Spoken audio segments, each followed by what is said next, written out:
लोकसभा चुनाव की आचार संहिता लग चुकी है, सियासती विसात तैयार हो चुकी है। अब इंतजार सिर्फ उस दिन का है सोनीपत में तो कि उम्मीदवार कौन कौन होंगे। बात सोनीपत की कर ली जाए तो दो ही पार्टियों में टक्कर दिखाई दे रही है, बीजेपी और कांग्रेस। हालांकि यहां से पूर्व मुख्यमंत्री भूपेंद्र सिंह हुड्डा 1.5 लाख वोटों से हार गए थे, तो इसके बाद कांग्रेस पार्टी भी पूरी तरह विचार विमर्श कर अब की बार मैदान में उतारेगी। फिलहाल हम सोनीपत शहर में मौजूद हैं और तस्वीरें फिलहाल सोनीपत रेलवे रोड की आप देख सकते हैं कि लोग आ रहे हैं और जा रहे हैं। कहीं ना कहीं सोनीपत जंक्शन है ये, तो यहाँ पर राजनीति की चर्चा जरूर है क्योंकि माहौल अब राजनीति का है, तो राजनीति बनती ही है।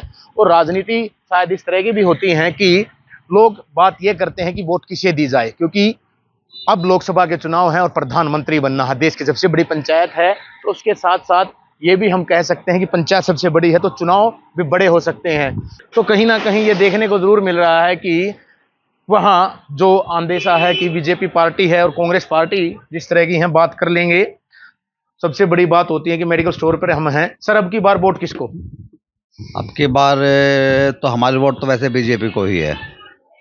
उसका कारण ये है कि फिलहाल विपक्ष के पास, जो कि कांग्रेस अपने आपको मेन पार्टी बता रही है, हालांकि धीरे धीरे मेन पार्टी की इसकी रेपुटेशन खत्म होती जा रही है, लेकिन फिर भी फिलहाल विपक्ष में कांग्रेस ही है।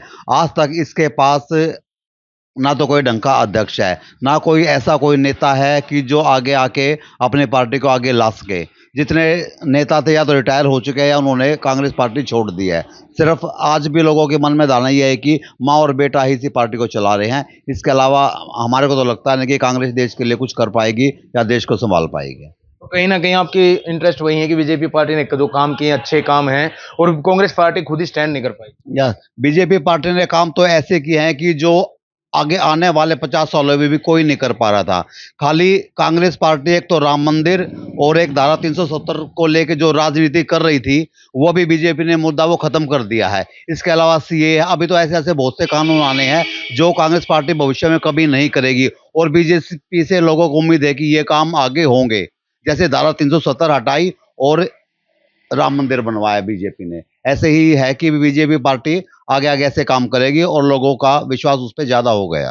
तो कहीं ना कहीं बीजेपी पार्टी के कार्यों से बहुत अच्छी है, अंदर भी एक सो रहे हैं शख्स, उनसे भी जान लेते हैं। अब की बार वोट किसको? बीजेपी। क्यों? क्योंकि एक बीजेपी ऐसी पार्टी है जो आरक्षण को भी खत्म करेगी। जी। मेन मुद्दा सबसे अहम है आरक्षण का, और जब तक ये आरक्षण खत्म नहीं होगा, युवा वर्ग आगे नहीं बढ़ पा रहा।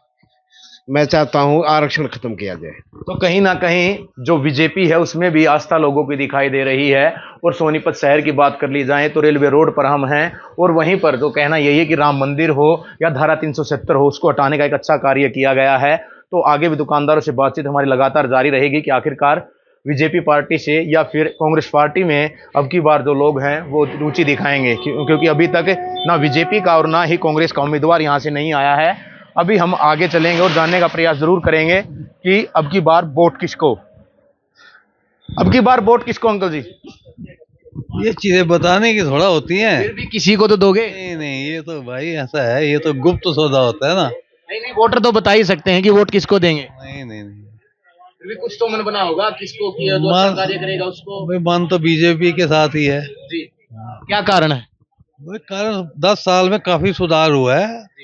सारी चीज देखनी पड़ती है। मोदी जी की सड़कें बना दी, बड़े बड़े पुल बना दिए, काफी चीजें बना दी हैं। तो फिर आज तक 10 साल में इनके ऊपर कोई आरोप, भ्रष्टाचार का आरोप नहीं लगा, इसलिए हमारा ध्यान तो अभी तक बीजेपी के ऊपर ही है। कांग्रेस को कहाँ स्टैंड देख रहे हो आप यहाँ? कांग्रेस को पता नहीं, नाम लेना भी गुनाह है आज की डेट में, तो हम तो अभी नाम भी नहीं सुनना चाहते। तो कहीं ना कहीं जो बात करी जाए सोनीपत शहर की, तो बीजेपी पार्टी ही जो लोगों में जो हम ये कहें कि इच्छा जाहिर कर रहे हैं, वो लोग यही कह रहे हैं कि बीजेपी पार्टी को वोट देंगे। एक बाइक पर भी सवार शख्स है, उनसे भी बात करने का प्रयास हम जरूर करेंगे कि वो किसको वोट बन गई है? वोट बन गई है? क्या नाम है? अमन। वोट किसको दोगे? वोट हाँ। वोट तो इब्बा किस होता नहीं फिर सोची। भी कुछ तो सोचा होगा भाई। इब्बा किस होता नहीं सोची। फिर भी बीजेपी, कांग्रेस या कोई और? घर का जिसके तक होंगे उससे ज्यादा देंगे हम तो। घर का क्यों? कौन सा गांव है? बिलंदपुर खेड़ी। सोनीपत में ही है? फिर भी ये तो गन्नौर में गांव है, तो फिर वोट फिर भी बता दो सकते हो किसको नहीं। देते हैं घर वाले? पहले किसको देते थे? कांग्रेस तो दी है इब तो फिलहाल इब कहने मतलब पिछली बार बीजेपी तो दी थी, इब कहने फिर बीजेपी तो ही देंगे और किस तरह देंगे। काम अच्छे किए बीजेपी ने? हाँ अच्छे कर रही है, जब ये तो वोट जा रही है ना, तो कौन वोट देगा। हाँ एक बात बताओ, अच्छे काम है जब भी वोट जाएगी। क्या करते हो आप वैसे? मैं मार्केटिंग करता हूँ। फिर लोगों से मिलते हैं तो वो भी ये कह रहे हैं कि बीजेपी ने अच्छे काम किए सेंटर में। लोग कोई राय नहीं देता। हाँ सच। चुप रहते हैं फिर। नहीं मैं तो, मेरा तो काम एजेंट का है जो कर लोन वगैरह का। हाँ अच्छा हाँ। तो बीजेपी को वोट। बीजेपी का वोट। तो कहीं ना कहीं हम ये कह सकते हैं, युवा हो या बड़े हो या दुकानदार हो, कहीं ना कहीं हम ये जरूर कहेंगे कि यहाँ पर वोट बीजेपी को जा रही हैं और यही कह रहे हैं कि काम बीजेपी ने अच्छे किए हैं तो वोट भी बीजेपी को ही देंगे। फिलहाल रेलवे रोड है और यहाँ से ऐसे ऐसे शख्स जाते आते हैं कि जो हम ये कहें कि जो वोटर हैं वो यहाँ सब हर एक तरह के यहाँ पर होते हैं। बात करेंगे दुकानदारों से और भी, लेकिन यहाँ पर कोई हैं यहाँ पर भी हैं, बात कर लेंगे। वोट किसको? फिर भी वोट किसको? मोदी को। क्यों? काम हो रहे हैं, विकास हो कितने रहा है, काम, किस काम से संतुष्ट है? सारे काम ठीक हो रहे हैं। तो शहर की बात कर लें तो बीजेपी पार्टी को वोट सबसे ज्यादा जा रही हैं। और भी बैठे हुए सेल्समैन हम कह सकते हैं होंगे, या फिर कपड़े दिखाते, कपड़े बहुत बेचते हैं ये वैसे। क्या नाम है जी? वोट किसको दोगे? सुमित। क्या नाम? वोट किसको? बीजेपी। क्यों, क्या हो गया ऐसा बीजेपी को? कांग्रेस से नाराजगी क्यों है? काम नहीं करती। नहीं करती? नहीं। क्या क्या किया बीजेपी ने? हैं? बीजेपी ने क्या क्या किया? वोट कुछ कर लिया। वोट कुछ। क्या नाम है भाई? मयंक। वोट किसको? वोट देखेंगे, कुछ तो सोचता होगा भाई। गुप्त दान मतदान हो, मतदान गुप्त दान होता है। नहीं, वो जनता के लिए गुप्तदान नहीं होता। जनता को ये सोचना होता है कि बीजेपी ने अच्छे काम किए हैं या कांग्रेस ने किए। 10 साल से बीजेपी की सरकार सेंटर में भी, हरियाणा में भी है, तो फिर तो कुछ तो सोचा। 10 साल में कुछ किया या नहीं किया? क्या है, जब भी तो सेंटर में है वो, सेंटर में भी है, हरियाणा में भी है। देखेंगे और टाइम बताएगा, हम नहीं बताएंगे, टाइम बताएगा। अब तो टाइम आ चुका है, आचार संहिता लग चुकी है, 25 मई का चुनाव है। नहीं, 4 सही तो डिसाइड थोड़ी होगा कौन सरकार बने। अरे वोटरों के ऊपर होती है डिपेंड कि वोटर जिसको वोट देंगे बनेगा तो वही। नहीं, मतदान गुप्त दान रहेगा, आप कितना भी कर लो, मैं नहीं बता। तो कहीं ना कहीं बताने को खुश भी नहीं है कि वोट किसको देंगे। और भी देख लेते हैं, कोई है शख्स? हाँ हैं। हालांकि इसके मालिक है यहाँ के, सीता जी, वो है नहीं यहाँ पे, वो कहीं चले गए हैं। लेकिन और उनके अलावा यहाँ पर शख्स हैं, खरीदने के लिए भी आए हो। जूते खरीदने आए हो जी? क्या नाम है? अब की बार लोकसभा के चुनाव की आचार संहिता लग चुकी है, कहीं ना कहीं माहौल है, राजनीति की बात तो होती ही होंगी। वोट किसको? वोट बीजेपी को। ऐसा क्या, कांग्रेस से नाराजगी क्यों? नहीं, ऐसा कुछ नहीं है, नाराजगी वाली बात नहीं है। अब देखेंगे जी, वो तो समय बताएगा भाई किसको दिया जाएगा। लेकिन बीजेपी को जाएगी। अब आप तो भाई सर जनता है, आप देखो, आपकी वोट से ही पीएम बनना है, सीएम बनना है, जिसको आप एमपी बनाएंगे या फिर उम्मीदवार के ऊपर आप रहेंगे, ये तो हम जान रहे हैं सर। उम्मीदवार के ऊपर बात ऐसी है भाई कि जो अपने जिस जगह रह रहे हैं जी, आसपास का कोई है, हमें ये पता है भी हमारे सुख दुख में साथ देगा, हमारे काम निपटाएगा। जी।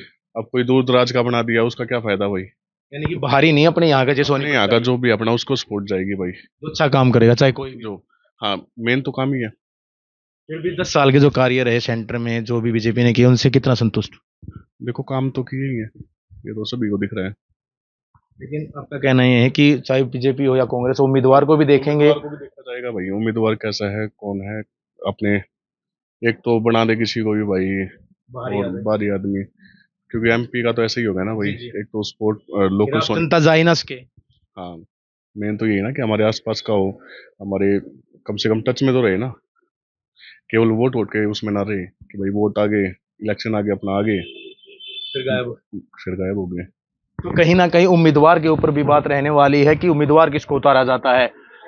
और दुकानदार हो या बाहर वाले हों, वो एक ही बात कह रहे हैं कि वोट बीजेपी को है। और वोट बीजेपी का कारण ये भी है कि जो कार्य हुए हैं सेंटर में, वो कार्य कहीं ना कहीं लोगों को, जनता को भा रहे हैं। और हम लगातार यही जानने का प्रयास कर रहे हैं कि आखिरकार अब की बार सेंटर में कौन, क्योंकि सेंटर में कौन रहेगा, इसके अलावा साथ साथ बात ये भी निकल कर आ रही है कि सेंटर में तो जो रहे उम्मीदवार भी, जो सोनीपत की बात कर ली जाए तो सोनीपत में बाहरी उम्मीदवार को भी देखकर लोग खुश नहीं हैं। बात कर लेते हैं, एक दुकानदार और हमारे साथ हैं कि क्या वोट किसको दोगे? वोट तो देखेंगे उसको, वोट तो उसको दें जो अच्छी सरकार है, काम करेगी जो, और जो कर रही होगी अच्छा उसी को वोट देंगे। बीजेपी 10 साल से सेंटर हरियाणा में है, कार्य अच्छे हैं, लोग कह रहे हैं आप आज के आसपास के दुकानदार के कार्य अच्छे किए हैं, आप बीजेपी के सपोर्ट में या फिर कांग्रेस को? देखो मैं नाम किसी का लेता नहीं, लेकिन जो काम जो दिख रहा है वो लोगों को दिखता होगा, अच्छा हो रहा होगा चाहे बुरा हो रहा होगा, लोगों को दिख रहा होगा वो।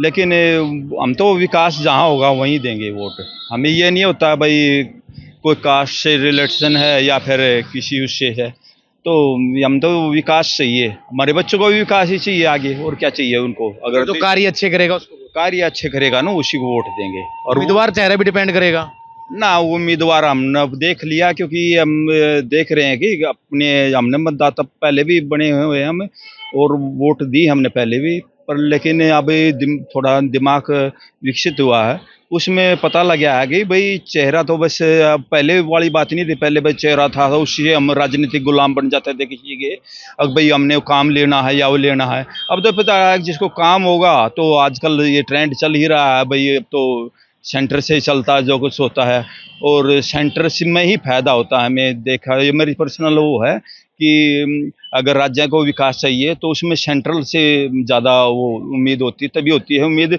जब सेंटर का ही सरकार यहाँ पर बनेगी राज्य में, तो तभी होता था। ऐसा नहीं कि भाई सेंटर में अलग है और स्टेट में हरियाणा में अलग है, तो उसमें तो राजनीति का शिकार हो जाते हैं, विकास कार्यों में अड़चन आती है। अड़चन आती है। पिछले हम देख लो अब कब से अलग हुआ था हरियाणा, तो उसमें देखो आगे एक राजनीतिक दल बन जाता था और वो सेंटर में उसकी पहुंच नहीं होती थी, तो वो फिर एक सीमित अपने साधनों से क्या संसाधनों से क्या विकास कर पाया था। और वो सेंटर से में वो होती है, योजनाएं मिलती है, सेंटर के साथ हम जल्दबाजी लगा लेते हैं या फिर उसको बढ़ावा कर लेते हैं, तो एंटी हो जाने के बाद वो काम विकास नहीं हो पाता स्टेट में जिसको जरूरत है लोगों की। क्योंकि एक चेहरा आ जाता है राजनीति अपने स्वार्थ के लिए, भाई अपना विकास करेंगे हम राजनीतिक दल, लेकिन उसमें बैठ चढ़ जाते हैं स्टेट वाले, जो जनता है वो बैठ चढ़ जाती थे। तो अब तो दिमाग में यही है कि भाई विकास सेंटर करेगा तो स्टेट में भी करेगा, वो बात है, वो हर जगह विकास हो रहा है, ऐसी बात नहीं है। कहीं ना कहीं बीजेपी पार्टी से खुश हैं? नहीं, बीजेपी पार्टी का क्यों नाम ले हमें, देखो वो तो जो पार्टियों को कार्य करे और जनता की वोट ले है, वो सच में है। ये ऐसा है कि हमें ये नहीं कहें कि मैं कह दूं भाई मैं कांग्रेस को वोट दूंगा, बीजेपी को वोट दूंगा। वोट तो हम किसी को सबको देते आए हैं, ऐसी बात नहीं, मैं किसी मतदाता हम तो किसी तो कहीं ना कहीं जो जनता है, सोनीपत के जो हम ये कहें शहरवासी दुकानदार हैं, उनका ये कहना है कि अब की बार कांग्रेस या बीजेपी को नहीं, जो भी विकास कार्य करेगा। जी जी जी। एक बार ये देखो हरियाणा में सोनीपत में भी देख लो आप, पहले कुछ सरकारें आई हैं, पहले भी अरुणाचल लीग भी गई हैं और कुछ आई हैं, फिर अब दोबारा भी आ गई हैं। तो उसमें क्या हुआ कि सोनीपत में पहले विकास था एक सीमित एरिया तक हो जाता था, अब एक किसी एरिया में हो गया, डिस्ट्रिक्ट में लगा लो, और सोनीपत में अब जींद की लगा लो, मैं हमारी रिश्तेदारी यहाँ जींद में भी है, रोहतक में भी है, पानीपत में भी कहीं पे भी है। मैं आज से 10 साल पहले देखा हूँ, तो देखते थे कि हम जींद सीमारंभ तो होते ही रास्ते संकरी हो जाते थे, तो वो अभी अब तो है नहीं, कहीं भी जाएं हम, अब भाई जींद चले जाएं, हम पानीपत चले जाएं, चाहे समय की भाई विकास लगा लो, परिवर्तन हो गया, लेकिन है तो ऐसा कि भाई जहाँ भी जाओ आप वो एक जैसे रास्ते हैं। वो पहले वाली बात नहीं है कि भाई अब जींद है तो रास्ता वो हो गया, अब जींद सीमारम, अब जींद में भी देखो आप बदल गया वो जींद, वो पहले वाला जींद नहीं हुआ, मैंने देखा है। और समस्याएं भी थी हमारे, आप देखो जी जी। एक सिलेंडर की समस्या कितनी तगड़ी थी हमारे। हाँ, लाइन लगती जब मैं दुकानदार हूँ, घर पे सिलेंडर रख के तब दुकान पे आता था। कई बार क्या होता है, सिलेंडर वाले बोलते थे भाई हाथ हिला देते थे दूर से ही नहीं है, तो 2 दिन की लाइन बुकिंग होती है और मिल जाता है। 2 दिन की दिहाड़ी लगती थी। अटल बिहारी वाजपेयी लगा लो, मैं कह देता हूँ अटल बिहारी वाजपेयी, हर कोई कहेगा, विपक्ष भी कह देगा भाई और पक्ष भी कह देगा, कोई भी अटल बिहारी वाजपेयी है बढ़िया था। उस टाइम पर हम सिलेंडरों की कापियां तक भूल गए थे लोग। जी जी, याद होगा आपको भी, हर कोई होगा, देख पीड़ित तो उससे तो हमारी जरूरत है हुआ। और उस टाइम पे सरकार बदली, वो सिलेंडर की मारा मारी होगी, वो तो हम तो पार्टीशन हो जाते हैं, किसी को परिवार में सिलेंडर मिल गया, किसी को नहीं मिला। तो मेरे को सिलेंडर नहीं मिला था, तो 4-5 चक्कर लगा दिए साल के अंदर, का अभी नहीं खुला भाई, अभी नहीं खुला, अभी नहीं खुला। कहीं ना कहीं पहले परेशानी सिलेंडर को लेके भी थी, ऐसी बीमारी पैदा कर दी थी हमारे अंदर। घर पे घुसते थे, पहला कदम रखते थे तो वही आती थी सिलेंडर, सिलेंडर तो है ही नहीं। तो वो चीजें है ना, अब तो वो कहीं है ना कहीं नहीं। विकास का अब की बार मुद्दा अच्छा रहने वाला है। नहीं, देखो हमारी जरूरत है तो बेटा वोट किसको फिर भी भाई साहब मैं बिजी हैं, युवा बिजी हैं। युवा बीजी हैं, वो नए मतदाता हैं, अब उनको ये तो नहीं कह सकते हम, लेकिन फिर भी वो एक परिस्थितियां देखी नहीं है जो हमने देखी हैं। जैसे हमने मतदाता पुराने हैं हमें, तो हमने हर चीज देखे हैं, लेकिन वो है अब तो सिलेंडर आज दरवाजे पे है कि नहीं है? विकास नाराज मत होना, जो विकास जो करेगा वोट उसको, वही होगा। जो कहीं ना कहीं विकास जिसको विकास जो भी करे, चाहे कांग्रेस का उम्मीदवार हो, में पार्टी कांग्रेस हो या बीजेपी हो, लेकिन कहीं ना कहीं सोनीपत शहर के रेलवे रोड के दुकानदारों की बात अब तक की कर लें तो बीजेपी पार्टी के कार्यों से खुश हैं। और बात अब एक दुकानदार से और करने का प्रयास करेंगे। अटल सेवा केंद्र ये यहाँ पर चलाते हैं और तीनू नाम है इनका, इनसे हम बात जरूर कर लेंगे क्योंकि लोगों से मिलते बहुत हैं ये। तीनू जी, इलेक्शन आ गए हैं, लोकसभा चुनाव की आचार संहिता लग चुकी है, क्या माहौल दिख रहा है? लोग मिलते बहुत होंगे दिन में, और ऐसा तो नहीं कि दुकान आप किस जगह है कि लोग आते हों और राजनीति की बात ना होती हो? यहाँ पे पूरा दिन लोग राजनीति की बातें करते रहते हैं, जिसमें हमें मोदी जी के काफ़ी आसार लग रहे हैं, क्योंकि सब लोग हमारी बीजेपी सरकार से काफ़ी खुश हैं। इसमें सरकार दिख रहा है कि लोगों को काफ़ी, जिसमें हमें भी जो हमारा बिजनेस है वो भी काफ़ी बढ़ा है, क्योंकि मोदी सरकार ने ऑनलाइन को ज़्यादा बढ़ावा दिया है। तो क्या टीनू जी, किस कार्यों का आप अच्छा मानते हैं कि अच्छा है?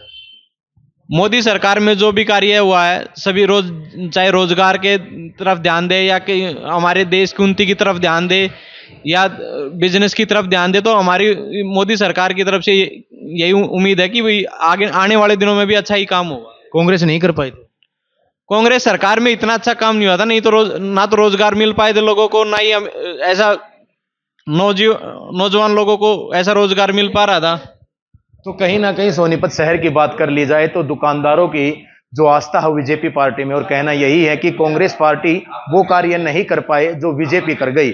मिलते हैं अगली जगह पे और बात इसी तरह जारी रहेगी। नमस्कार।